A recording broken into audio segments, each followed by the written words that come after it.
exactly will the future masters of the planet look like? This will be decided by the people who own the data. Those who control the data control the future, not just of humanity, but the future of life itself. Because today, data is the most important asset in the world. What is good? Osiris here, stuck in the middle, and we are still in this battle of data. It's not going anywhere. This is just getting started.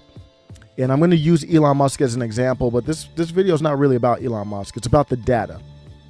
And we still haven't made any moves. We still don't have enough discussion, because with the Elon in the news, I would have expected that more people came up and said, okay, now we're going to have Elon Musk, who I fully support. I'm a big fan of, or supporter of, his companies and his vision for the world. But one man controlling all this data is a problem.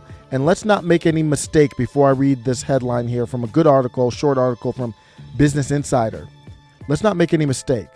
Number one, Elon Musk wants to protect his companies, and he doesn't have any media platform right now to do it, and he has no public relations. So he's doing public relations right now, all on Twitter, basically. For the US, let's talk about Tesla.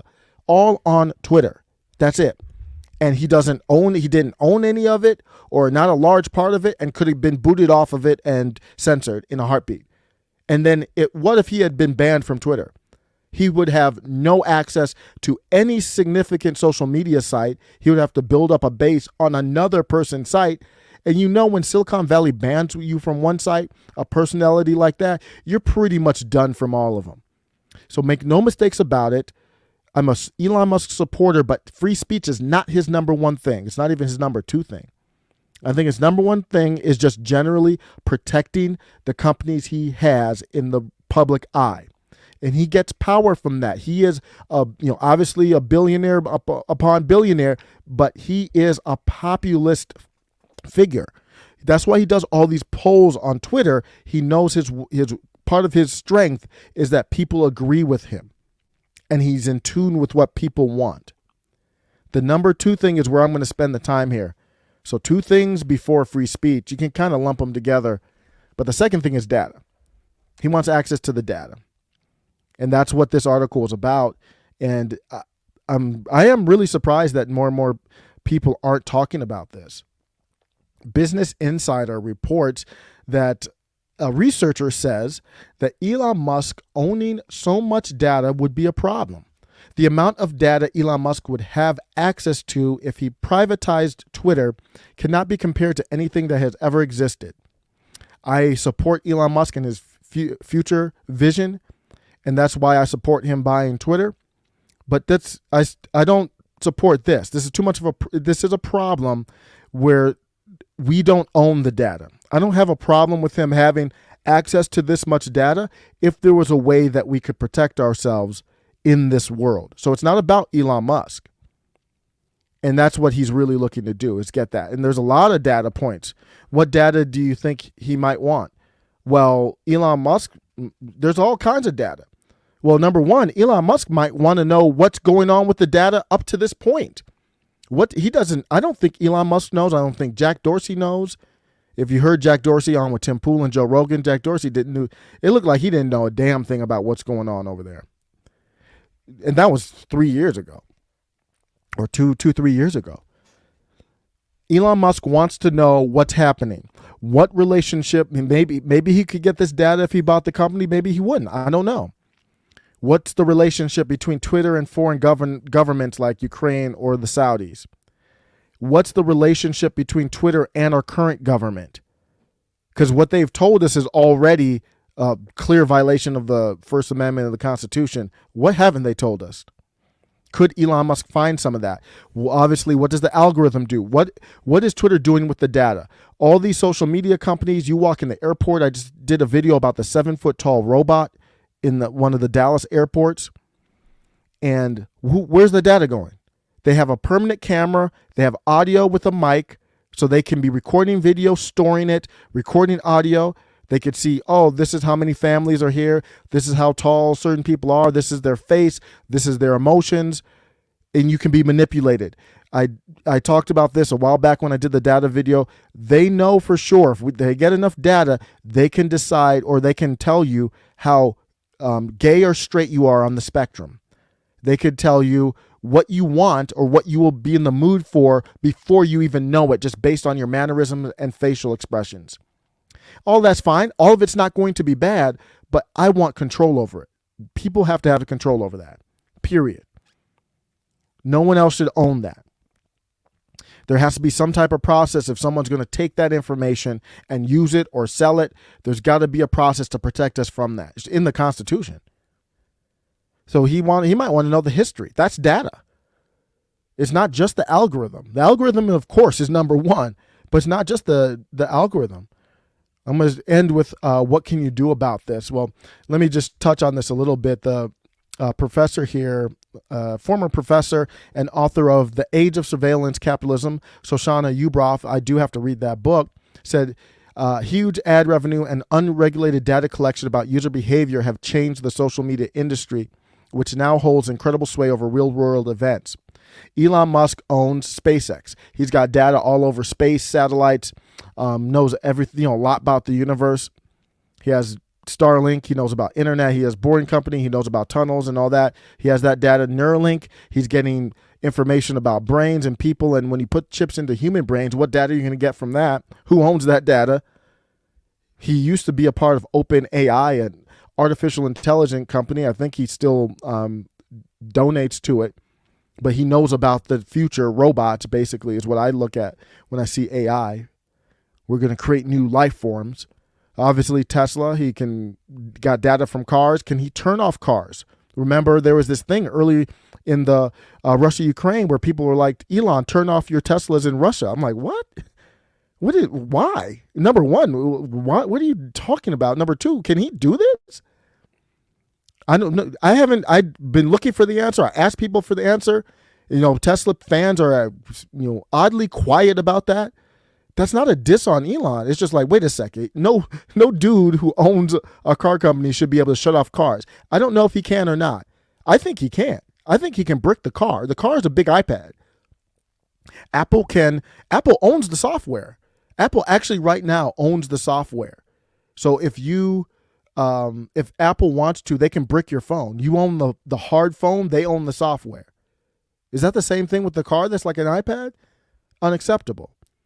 So that's the power that this article is talking about. Putting that power in the hands of a single person, she said, would be incompatible with democracy. Now, that to me is, okay, that's fine, but it was a problem before a single person. So it's not even the putting it in the hands of a single person. The problem is it's not in the hands of people. Let me end with this. How can we change? How can we do something about this? I don't know. I think putting pressure on your representatives to make this a top priority. I think Marjorie Taylor Greene would agree and would prioritize this if she looked at it this way, which I don't think she does. I don't think she's looked at it. We've looked at it from a free speech standpoint, and even that's not even being talked about enough. But this is more fundamental than free speech. Having this right. I think this has to be addressed before even free speech stuff. Because I think a lot of the free speech violations that have been happening are because they can get our data at no cost. Even in many cases, we subscribe to the site and they get our data. So not only are they not paying us, we're paying them on top of it. So tell your representative that the data, keep this in mind, I'm going to end with this. When they go to Congress, what happens is the government wants to own the data. The data is the gold mine. It's like a currency right now. Elon money as just a transformation of information, a way to transform information from one place to another, or transport, I guess you could say. He just looks at money as a form of information, and data as a form of information. He's looking at this as currency. So you might look at Elon Musk and say he's worth 200, whatever, 80, 70, whatever billion dollars. He looks at that as, okay, for this form of information, I'm good, but I need data now. Data is how I'm going to be rich, or, be able to protect my properties. So the data is a battle for private industry and the government as well. So when the government brings Facebook and all these execs and Jack Dorsey in for hearings, the government, you don't hear the government say, I want to fight to give the control over data to my constituents. That's not what they say. They say, we want control. The government wants that data. So now nobody's fighting for the common person. You've got to make sure it's clear that, hey, Marjorie Taylor Greene or whoever else, I don't need you fighting for control over the data for the government. I need control over the data. So I know if I'm going to a restaurant or if I'm going out to an airport and I'm using TikTok, when they're doing the facial recognition, number one, all that it needs to be public. Whatever data they're tracking, all of it needs to be public. I don't care if the list is 1 million things long. Everything that they are tracking should be public. Because right now we don't know what TikTok has. I'm just speculating, but I think it's obvious they've got facial recognition.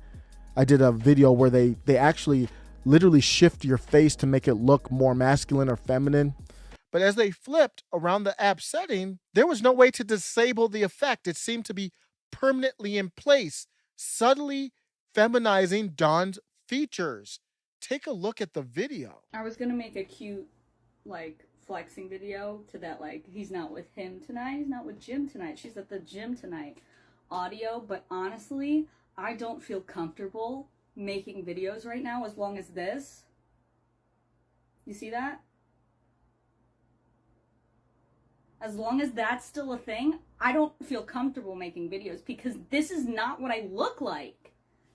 And I don't know how to fix it. I've gone through every possible option in the portrait, the beauty filter is not on. The only filter I ever put on my videos is the Iceland filter just because I like how the blue tint makes my hair look. But I don't know how to turn this off. And I don't feel comfortable looking at myself and presenting myself in a way that isn't authentic. How do I fix this? Go back on the channel on that. It's like, it was crazy. Because they put filters on that you can't even take the filters off. Wild stuff. What does that affect your mentality and all that kind of stuff? But we don't know what data they're keeping from us or taking from us. We do not have that list should be public. Every single piece of data. If it's going to, like, I know when you're going to the toilet, that needs to be listed out. Algorithm needs to be public. And that data is all mine. You cannot sell it or do anything with it. Otherwise, this is a serious criminal. I know this sounds crazy because we're dealing with white collar stuff and white collar people, as we know. They go to resorts, not really prisons. But hey, we got to figure out something. Let me know what you think. Take care.